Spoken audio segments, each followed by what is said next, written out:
अक्षय कुमार का ये अवतार है एक मल्टीप्लेक्स के लिए शूट किए गए प्रोमो के लिए, जो इंस्पायर्ड है उनकी upcoming film once upon a time in Mumbai again से। और इसी मल्टीप्लेक्स के लिए अक्षय ने अनवील किया इंडिया का पहला क्राउड सोर्स नेशनल एंथम भी।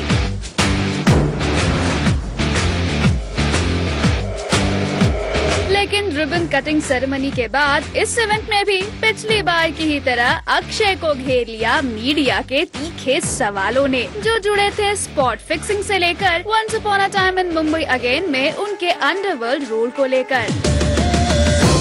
इंडस्ट्री का बहुत ऑब्सेशन है दाऊद के कैरेक्टर से। अब डी-डे का भी एक प्रोमो आया है जहाँ Rishi Kapoor almost is a competitor to you because when you are playing Dawood, when he is playing Dawood, तो लगता है कि कौन सा दाऊद बाजी मारेगा।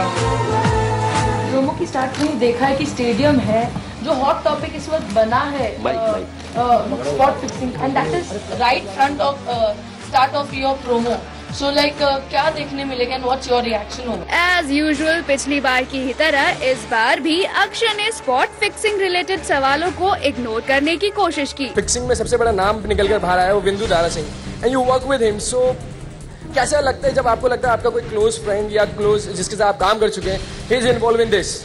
मैंने कहा आईपीएल के बारे में और मेरे मित्र के बारे में बाद में बात करेंगे। आपकी फ्रेंड अक्षय, मैडम एक ही पूछ लीजिए क्योंकि एक और तो बस अभी लास्ट उन्होंने कभी नहीं आज तक पूछा।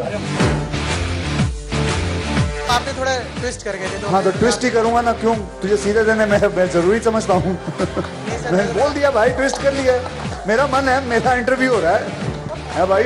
और वो पहली बार बोले अपने क्लोज फ्रेंड बिंदु दारा सिंह के स्पॉट फिक्सिंग केस पर। आपके फ्रेंड जो है बिंदु दारा सिंह, उनका भी नाम आया जिस तरीके से, और काफी चीजें आई, तो आपको किस तरीके से लगता है अपने फ्रेंड का नाम आने के बाद? देखिए, जो कोई इंसान गलत काम करता है उसको सजा मिलती है, और आई एम श्योर कि हिंदुस्तान की जो लॉ है, जो लॉ एंड ऑर्डर है, they are going to take the right decision and they are doing that, and that's great. Interestingly पिछले इवेंट के ऑपोजिट इस इवेंट में अक्षय ने सवालों के जवाब देने में टैंट्रम्स थ्रो नहीं किए। पूछिए कोई बात नहीं। बल्कि इस बार वो हर सवाल का कभी थोड़ी बेबाकी से लोग कंपेयर करेंगे, क्योंकि किरदार एक ही काल्पनिक किरदार से कहीं न कहीं इंस्पायर है।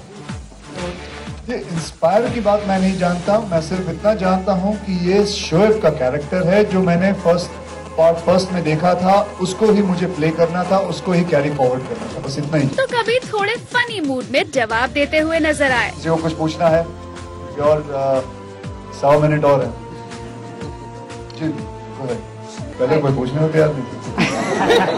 फिर वो चाहे फिल्म में शोएब के कैरेक्टर यानी इमरान हाशमी के कैरेक्टर से कंपैरिजन का सवाल हो। मैंने कभी ये नहीं सोचा कि कंपैरिजन होगा या हम एक दूसरे से लड़ पड़ेंगे या रेस में कौन पहले आएगा, क्योंकि हम एक्टर्स हैं, ना कि महालक्ष्मी रेस के घोड़े हैं जो पहला कौन आएगा दूसरा कौन आएगा, हम छोड़ेंगे नहीं एक दूसरे को। या फिर फिल्म में अपने को स्टार्स के रोल्स कटवाने का सवाल। पहले आपके बहुत सारे इंटरव्यू में आप लोगों की सीन काटते, क्या हम इमरान खान की सीन काटते हुए नजर आएंगे? आपके ऑलरेडी इमरान खान की सीन काटते, बेटा ऐसा है कि ये एक हास्य कथा हो चुकी है और आप उसी को दोहराए जा रहे हैं। मैं समझ सकता हूँ कि आप बहुत ही मजाकिया किस्म के इंसान हैं, तो अच्छा मजाक कर लिया आपने, सबको हंसाया, थैंक यू। और या फिर अंडरवर्ल्ड के बॉलीवुड में इंटरफेयर का जिस तरीके से प्रोमो दिखाया गया, जो स्टार्टिंग सीन दिखाया गया, वाकई में कहीं ना कहीं मानते हैं आप, कहीं ना कहीं तो क्लियर है कि कहीं ना कहीं अंडरवर्ल्ड का हाथ रहता है, तभी शायद आपने ऐसा बताया कि पहले से ही ये शूट हो चुका था। जनाब ये ऐसा है कि ये एक फिक्शनल कहानी है और इसे आप सीरियसली लेके अपना फ्यूचर मत सोचिए, समझे ना? तो इसे आप एक कहानी की हैसियत से ही रखें, इसे एक किरदार निभा रहा हूँ, ना कि मैं कोई किसी को सीख देना चाहता हूँ।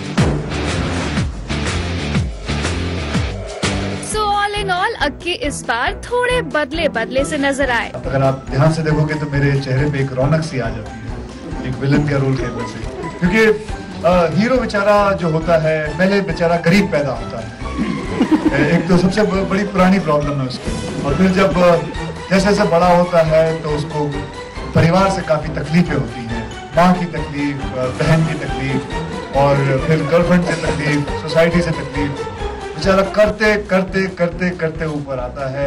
फिर उसके बाद उसको चपेट भी पड़ती रहती है हमेशा विलन की तरफ से, और विलन जो है वो खड़ा ऊपर ये ऊंचाई पर एकदम। तो और उसके बाद कमाल की बात, अगर डायरेक्टर पिक्चर बनाते बनाते ये सोचता है यार ये कमाल लग रहा है, तो पार्ट 2 के चक्कर में उसको मरवाता भी नहीं और भगवा देता।